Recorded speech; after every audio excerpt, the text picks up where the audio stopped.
A Genial Quest acaba de divulgar essa pesquisa em que analisa a aprovação ou a desaprovação do governo Lula em 8 estados brasileiros. O Instituto perguntou aos entrevistados se eles aprovam ou desaprovam o trabalho que o presidente Lula está fazendo. A margem de erro é de 2 pontos percentuais para mais ou para menos, e aqui em São Paulo principalmente, e de 3 pontos percentuais para os demais estados. Vamos aos números. Em São Paulo, o governo Lula é aprovado por 29% dos entrevistados. 69% desaprovam. Não sabem ou não responderam, 2%. 35% dos mineiros aprovam o governo.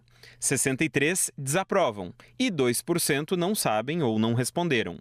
No Rio de Janeiro, o governo é aprovado por 35%. Desaprovado por 64%. 1% não sabe ou não respondeu.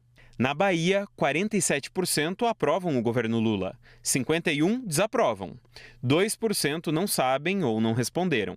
O governo é aprovado por 30% dos paranaenses, desaprovado por 68%, não sabem ou não responderam são 2%.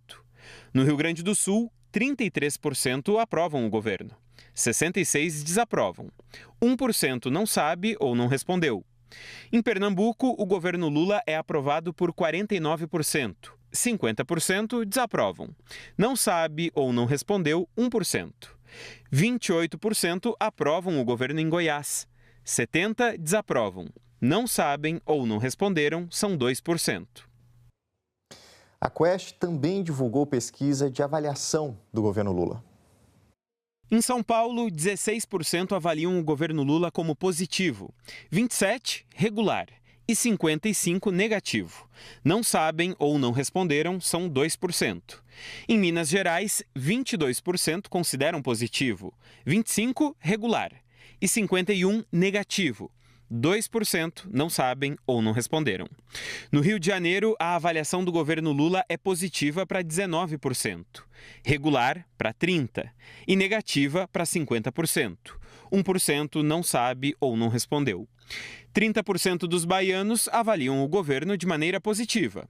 Regular são 31%, negativo 38%. 1% não sabe ou não respondeu. No Paraná, o governo Lula é considerado positivo por 20%, regular por 19% e negativo por 59%. Não sabem ou não responderam, 2%. 19% dos gaúchos avaliam o governo como positivo, 28% regular e 52% negativo. 1% não sabe ou não respondeu.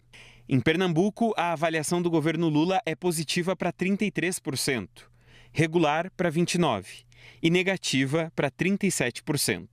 1% não sabe ou não respondeu.